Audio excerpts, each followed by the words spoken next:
Hello students and welcome in our this video. Good morning. How are you? I think you all are fine.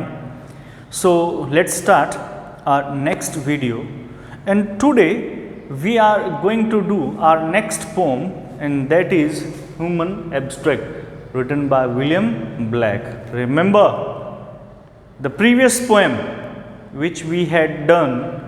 Who wrote that poem? William Blake. So now in this poem William Blake is continuing his thought. इस poem के अंदर भी William black क्या कर रहे हैं, अपने जो विचार हैं उन विचारों को वो कंटिन्यू बता रहे हैं, उनको लगातार वो आगे कह रहे हैं। वो क्या विचार हैं, कैसे कंटिन्यू कर रहे हैं, उसी को हम सोचते हैं, बात करते हैं। यहाँ पर क्या कह रहे हैं विलियम ब्लैक? सबसे पहले now let's start to discuss about the title, the human abstract. Abstracts mean thoughts, abstract means thoughts, but the thoughts which have not any existence or concrete value, कि जिनका कोई एक एग्जिस्टेंस नहीं है, ऐसी thoughts. कई बार ऐसा होता है ना कि विचार चलने लग जाते हैं हमारे, हम सोचते रहते हैं, पता नहीं क्या क्या सोच जाते हैं, पर उनका कोई अस्तित्व नहीं होता। एग्जिस्टेंस मीन्स अस्तित्व, कि there is not any existence of this type of thoughts.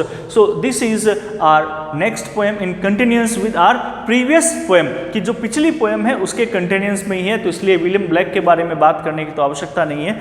तो हम आज बात करेंगे कि ये पोएम उसने क्यों लिखी है। देखिए ये पोएम जो है, यहाँ पोइट जो वो क्या बात कर रहा है। The poet established that the qualities of mercy, pity, peace and love are related to the material world. यहां पर कवि क्या बात कर रहा है? कवि बात करता है कि ये जो प्रेम, लव, मर्सी, पिटी, पीस, प्रेम, करुणा, दया, शांति, ये सब क्या है? ये भौतिक संसार से संबंधित है। भौतिक संसार मतलब हमारा ये वर्ल्ड, अर्थ, ये मरने के बाद में इनका कोई मतलब नहीं रहता, तो भौतिक संसार से इनका मतलब है। After death there is no need of mercy, pity, peace and love, everything is same after death, but in this physical world everything needs, हर किसी की आवश्यकता है। ठीक है, तो उसी की बात लेकर के ये कहता है कि नॉट टू गॉड, ईश्वर को इनकी आवश्यकता नहीं है। तो इसी की बात करके वो कहता है, आगे कवि जो है वो बोलते हैं कि the humble situation of the world give birth. ये जो एक हम्बल सिचुएशन, यानी हम्बल से मतलब यहाँ पे कष्टदायक स्थितियां से बात हो रही है, कि जो एक कष्टदायक स्थितियां जो होती हैं इस संसार के अंदर, it creates all these virtues, यही पैदा करती हैं इन सारे गुणों को, इन सारे गुणों को यही पैदा करती हैं। Poverty and distress of others make us have pity and show mercy to the unfortunate people। कि जब संसार में क्या होगा, दया और करुणा कब पैदा होती है? जब पॉवर्टी होती है, दरिद्रता होती है। कि जब संसार में दरिद्रता होगी, दूसरों की दरिद्रता को देख करके ही, वह परेशानियों को देख करके ही उनके प्रति हमारे मन में कृतज्ञता और करुणा और दया की भावना पैदा होती है। कि अगर कोई सामने वाला व्यक्ति, if the other person is in a poverty, then we show our mercy. If he is in a very bad condition, we show our pity।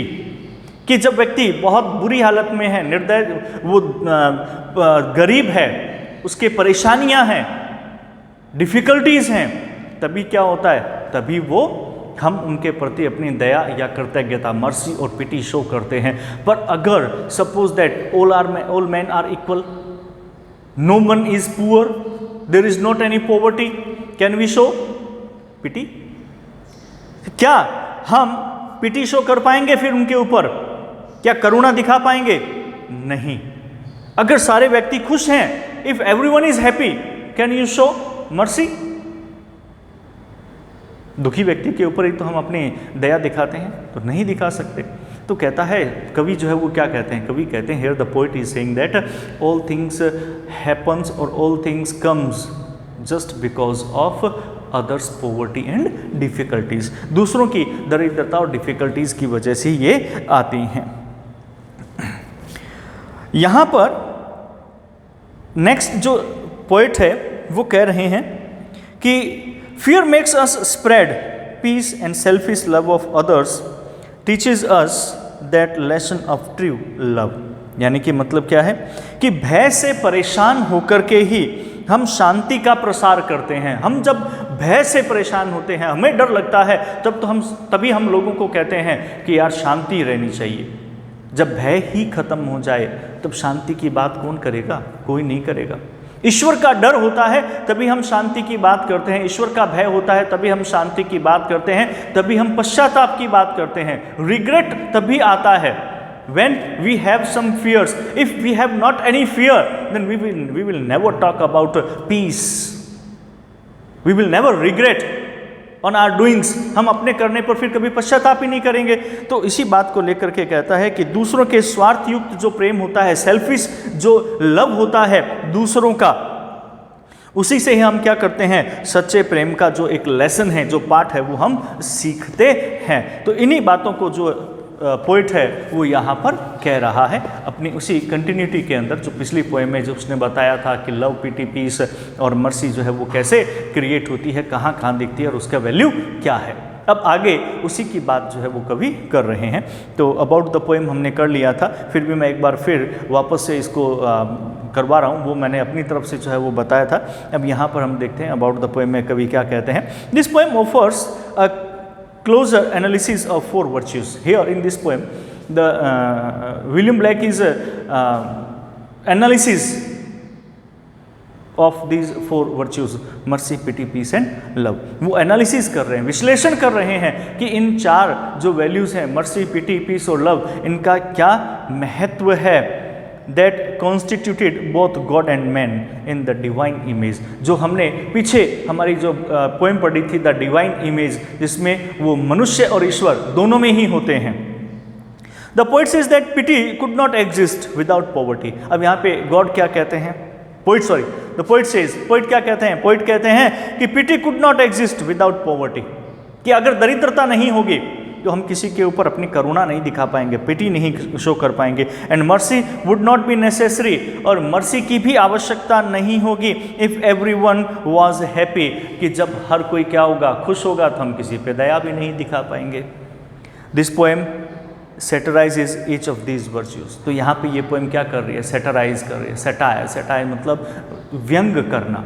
यहाँ पर ये कवि व्यंग कर रहा है इन वर्च्यूज के ऊपर, showing what happens to them, और ये दिखा रहा है कि उनके साथ में क्या होता है। व्हेन कैलकुलेशन रिप्लेसेस स्पॉन्टेंटली, कि जब हम क्या करते हैं, हम अपनी जो स्वाभाविकता है, स्पॉन्टेनिटी जो होती है, हमारी जो सहजता है, उसको हम बदल देते हैं, उसको हम खो देते हैं। एंड सेल्फ राइटियस, और हमारी जो एक घमंड वाला दम भी,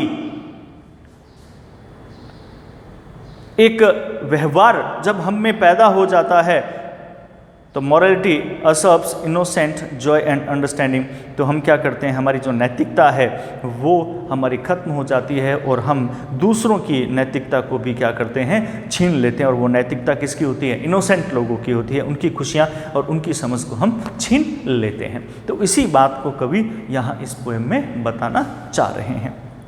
ठीक है, तो चलो अब हम पढ़ते हैं the human abstract. Okay, look at here. Pity would be no more if we did not make somebody poor. The poet is saying here, pity would be no more. Pity means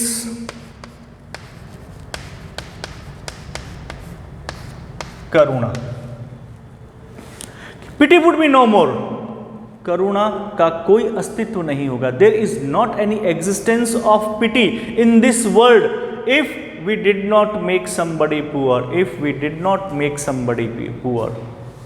अगर हम किसी को गरीब नहीं बनाते हैं, गरीब बनाने से मतलब कैसे, हम कौन होते हैं गरीब बनाने वाले? गरीब कैसे बनते हैं? गरीब कैसे बनते हैं? गरीब बनते हैं कि जब हम बहुत ज़्यादा पैसा कमा लेते हैं तो हमारे जो है अनुपात के अंदर दूसरा व्यक्ति क्या हो जाता है, गरीब हो जाता है।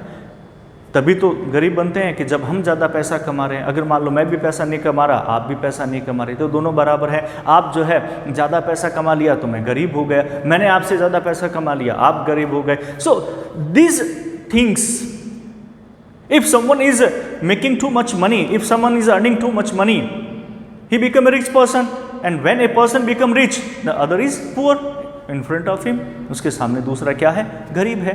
तो इसी चीज़ को लेकर के कहता है कवि क्या कहता है कि pity would be no more, करुणा जो है वो इस संसार में ही नहीं होगी, if we did not make somebody poor, यदि हम क्या करते हैं, किसी को गरीब नहीं बनाते। अर्थात कहने का मतलब क्या है कि हम स्वयं किसी दूसरे व्यक्ति से धनवान नहीं हो जाते, अधिक धनवान नहीं हो जाते, तब तक हम किसी के ऊपर करुणा नहीं दिखा सकते। We can't show pity on others. Clear?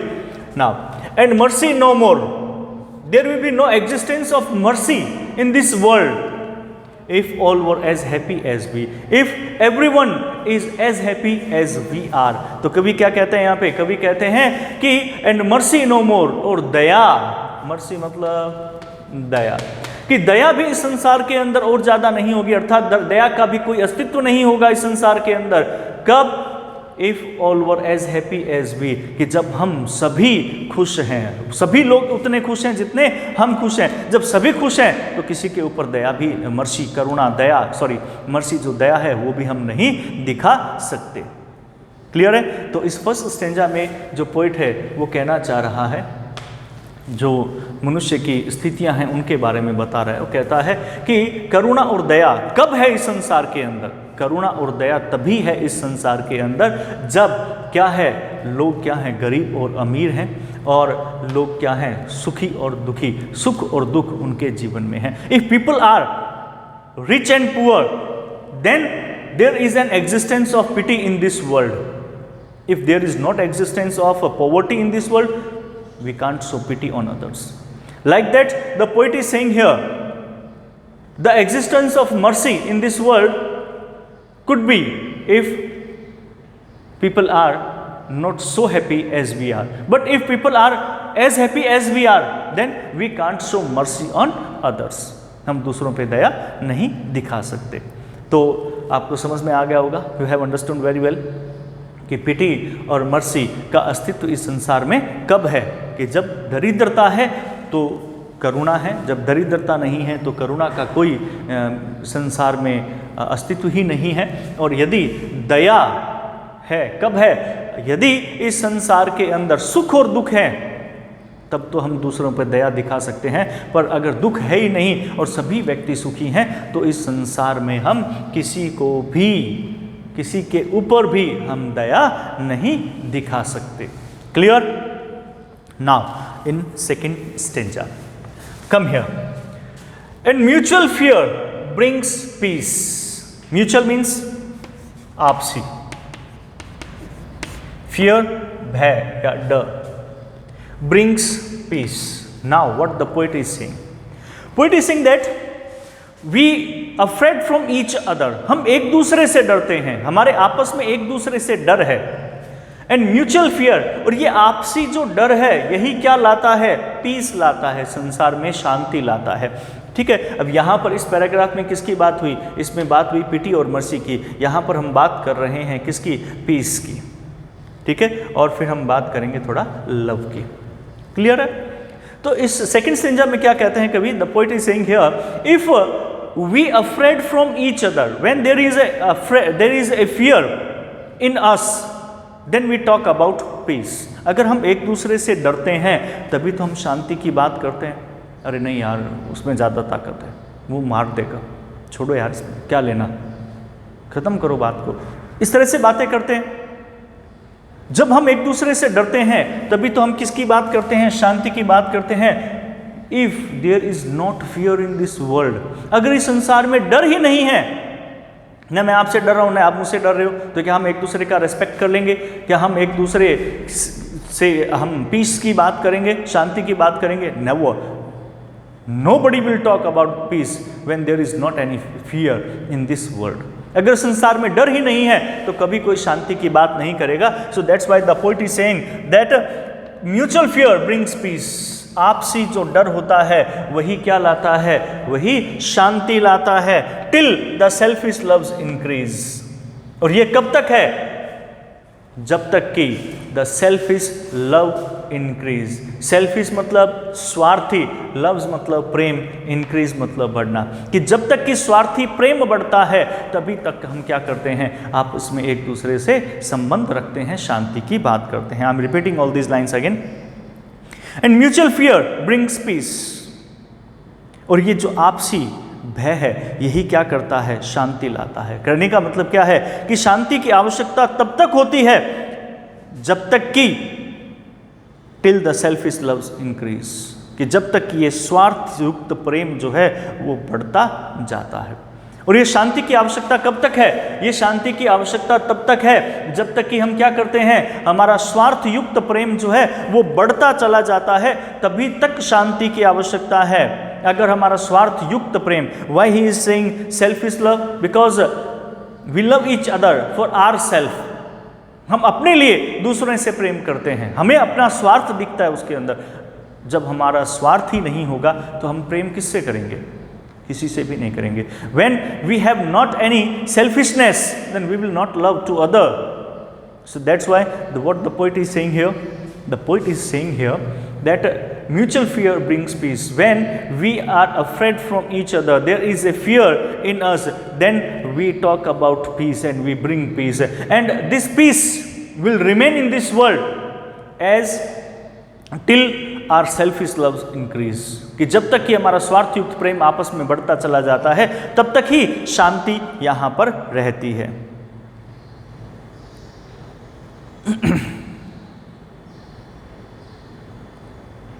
Then cruelty needs snare. Once we lost our fear and peace, once we lost our fear, we are not loving each other for our selfishness, then what will happen? Then cruelty needs snare.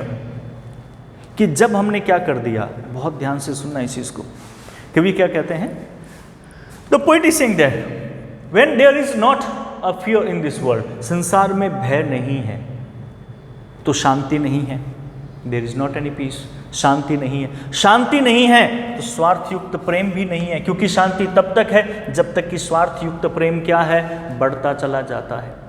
जैसे ही ये दोनों खत्म हुआ, इंसान क्या हो गया, cruel हो गया। As both things will vanish from the human life, a man will become cruel. एक आदमी क्या हो जाता है, क्रूर हो जाता है। शांति की बात नहीं है, डर उसमें है नहीं, और जब आदमी के मन से डर निकल जाता है तो वो दूसरों के प्रति क्रूरता दिखाना शुरू करता है। तो यही बात वो कहता है, देन क्रूलिटी नीड्स स्नेयर। हकीकत है, सोच के देखो, think about it, this is reality. If you have any fear, not any fear, you will become cruel, you will think cruel things for others. Then cruelty needs snare. तब क्या करती है ये क्रूरता जो है, वो क्या करती है, निट्स मतलब बुनना, गूंथना, स्नेयर यानी कि जाल। तब क्या करती है ये जो क्रूरता है, वो हमारे दिमाग में, यहाँ पे बात किसकी हो रही है, माइंड की हो रही है, कि जब ये सारी चीज़ें खत्म हो जाती हैं, डर खत्म हो जाता है, हमारा स्वार्थयुक्त प्रेम खत्म हो जाता है, तब क्रूरता एक जाल बुनना शुरू करती है। मान लो आप एक दूसरे से पहले प्रेम करते थे, अब आपने प्रेम करना बंद कर दिया, आपसी भय खत्म हो गया। जैसे ही भय खत्म हुआ तो आप सोचोगे यार मैं कैसे न कैसे करके इसको नीचे गिराऊं। दूर आगे बढ़ने के लिए दूसरों के जो है आप कंधे का सहारा लेना शुरू कर दोगे। ये सब क्या है, क्रूरता ही तो है। All this things are cruel things. So that's why the poet is saying this things here. Then cruelty needs snare, उसके बाद में क्रूरता अपना जाल बुनती है। And spreads his baits with care, and spreads और फैलाती है हिज बेड्स, बेड्स का मतलब होता है लालच, ललचाने वाली वस्तुएं। और उसके बाद में ये क्या करती है, ये क्रूलिटी धीरे धीरे अपने ललचाने वाली वस्तुएं जो हैं, केयर, सावधानी पूर्वक, बहुत ही सावधानी पूर्वक क्या करती हैं, वो फैलाना शुरू करती है। मान लो आज हमने क्या किया, कुछ गलत काम किया और हमें कोई नुकसान नहीं हुआ, हमें उससे थोड़ा फ़ायदा हो गया। मान लो मैंने, suppose that we are talking about robbers और thieves, they had not any fear, या they have not any fear, उनमें कोई भय नहीं होता है, ठीक है, और नहीं भय कभी था उनमें। तो जब भय नहीं है, आज उन्होंने मान लो किसी को लूटा और उन्होंने 5,000 10,000 रुपये लूटी, they robbed 5,000 10,000 people rupees from other peoples, उन्हें कुछ भी नहीं हुआ। तो क्या हुआ? लालच बढ़ा। ये क्रूरता थी और उस क्रूरता ने क्या किया? लालच बढ़ा दिया। लालच बढ़ा तो वो क्या करेंगे? दोबारा करेंगे। ये क्या है? बहुत ही सावधानी पूर्वक बुना गया एक क्रूरता का जाल है, और वो धीरे धीरे ऐसे ही मान लो क्लास के अंदर होता है, आप कोई एक जाल बुनते हैं किसी के लिए और सक्सेस हो जाते हैं, तो फिर आपके मन में आता है कि चलो और आगे हम ऐसा, तो वो आदमी धीरे धीरे उसमें बढ़ता चला जाता है और उस दलदल में वो फंस जाता है। इसी को कवि यहाँ पर डिस्क्राइब कर रहे हैं। I am repeating all these lines again, okay. A mutual fear brings peace, एक आपसी शांति जो है वो क्या करती है, सॉरी, एक आपसी भय जो है वो शांति को जन्म देता है। Till the selfish loves increase, और ये शांति तब तक रहती है जब तक कि एक स्वार्थ युक्त प्रेम बढ़ता चला जाता है। Then cruelty needs a snare when once the fear and love vanished, एक बार जब भय और प्रेम खत्म हुआ तब क्या होगा? क्रूएलिटी, ये निर्दयता जो है, नीड्स ए स्नेयर, वो एक जाल बुनना शुरू कर देती है। And spreads his baits with care, और वो अपना जो चारा, अपने ललचाने वाली जो वस्तुएं हैं उनको वो फैलाना शुरू कर देती है, उनको डालना शुरू कर देती है बहुत ही सावधानी पूर्वक। कवि का कहने का मतलब क्या है कि जब हम भय और स्वार्थ युक्त प्रेम का सामना नहीं करते हैं, जब तक करते हैं तब तक हम शांति और जो है प्रेम की बात करते हैं। जब एक बार हमने स्वार्थ युक्त प्रेम और भय का सामना करना बंद कर दिया, हम जब उसका सामना नहीं करते, मुकाबला नहीं करते, तब निर्दयता अपना जाल जो है वो बुनती है हमारे दिमाग के अंदर और सावधानी से आगे बढ़ती चली जाती है और अपना जो चारा है वो डालती है, अर्थात अपना प्रलोभन हमें वो देती है और हमें आगे फंसाने का प्रयास करती रहती है। कौन? क्रूरता। हमारे क्रूरता किसे कहा गया? Bad thoughts in our mind, कि हमारे विचार, जो बुरे विचार हैं हमारे दिमाग में, वो फिर क्या है? आगे से आगे बढ़ते चले जाते हैं। Is it clear? Okay, now next one. He sits down with holy fear. Once he committed any crime, after that, what happens? He afraid from God. एक बार जब अपराध कर दिया तो अपराध करने के बाद में फिर सडनली क्या होता है? भगवान का डर आता है। अरे यार, भगवान मुझे पाप दे देंगे। फिर वो क्या करता है? वो डरता है किससे? होली। होली मतलब गॉड। Fear, डर। कि he sits down, after that he regrets, वो पश्चाताप करता है, ठीक है। he sits down with holy fear, वो क्या है? ईश्वर के डर से फिर बैठ जाता है, एकदम से उसे ईश्वर का डर लगता है। and waters the ground with tears, and after that he waters the ground, वो धरती को भिगा देता है with tears, आंसुओं के साथ में। आंसू किसको शो कर रहे हैं? रिग्रेटनेस, पश्चाताप को शो करते हैं। कि कहता है कि जब उसे फिर ये भगवान का डर लगता है और पश्चाताप उसके मन में आता है, रिग्रेट आता है, तो वो क्या करता है? वो रोने लगता है और अपने आंसुओं से धरती को भिगो डालता है। और जब वो रोता है, पश्चाताप उसमें आता है, तो पश्चाताप आने के बाद में वो अपने crime, what ever he committed the crime, he think on it and then a humanity comes in his mind, तब मानवता उसके दिमाग में आती है, अर्थात then humanity takes its root। उसके बाद में ये जो ह्यूमिलिटी है वो अपनी जड़ें जमाना शुरू कर देती है।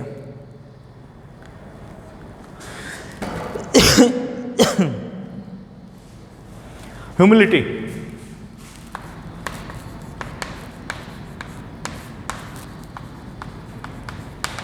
तब क्या होता है कि ये जो विनम्र व्यवहार है, ह्यूमिलिटी विनम्र व्यवहार को बोलते हैं। विनम्र व्यवहार मतलब किसी के साथ में अच्छा जो व्यवहार किया जाता है उसको हम विनम्र व्यवहार कहते हैं, ठीक है। तो उसके बाद में वो क्या करता है? हम्बल बिहेवियर करना शुरू कर देता है। कि then humility takes its roots and after that as he regrets on his work, then he started behaving very humbly with others। दूसरों के साथ में बहुत ही विनम्र व्यवहार करना शुरू कर देता है। Then humility take its root, तब ह्यूमिलिटी विनम्र व्यवहार अपनी जड़ें जमाना शुरू कर देती है अंडरनीथ हिज फुट, उसके पांवों के नीचे। अर्थात उस अपराध के बाद में वो ह्यूमिलिटी जो है वो अपना प्रभाव दिखाना शुरू कर देती है। यानी कि यहां पर कवि क्या कहता है, मैं इसको रिपीट कर रहा हूं, आप देख लीजिए एक बार फिर। कहते ही sits down with holy fears and waters the ground with tears. Holy fears means fear from God, ईश्वर का डर। कि वो क्या करता है, वो होली फियर्स यानी कि जो ईश्वर का डर है, उस ईश्वर के डर से वो बैठ जाता है waters and waters the ground with tears, और उसके बाद में वो क्या करता है,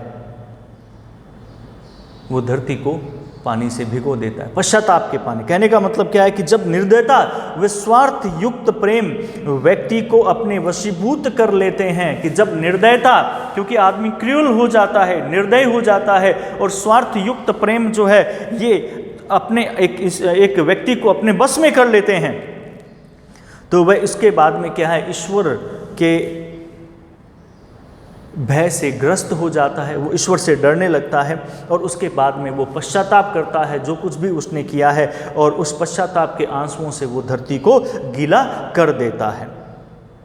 and then humility take its roots, और फिर उसके पैरों के नीचे विनम्रता अपने जड़े जमानी लगती है, अंडरनीथ हिज फीट, कि उसके फुट जो है, पांवों के नीचे जो विनम्रता है वो अपनी जड़ें जमाना शुरू करती है। कहने का मतलब क्या है कि ईश्वर के भय से वह निर्दयता और स्वार्थ युक्त प्रेम को फिर छोड़ देता है, और छोड़ करके पश्चाताप करता है कि मैंने क्या किया, और जब पश्चाताप करता है तो उसके फलस्वरूप उसका व्यवहार जो है वो क्या हो जाता है, विनम्र हो जाता है।